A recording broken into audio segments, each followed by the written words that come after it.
নমস্কার বন্ধুরা, আজকে ডলির রান্নাঘরে রোজকার মতন আমি এসে গেছি। আজকের বানাবো চিড়ের পায়েস। এটা চিড়ে, আমুল দুধ, চিনি, এলাচগুলো দিচ্ছি, চিনি, কিশমিশ ভাজবো না, দিয়ে দেবো আমুল দুধ। তো একবার বানিয়ে খেয়ে দেখবেন, খুব ভালো লাগবে।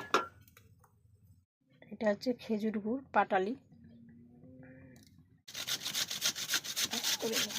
কুড়িয়ে নিলাম। আমি এবার দিয়ে দেবো চিড়েগুলো।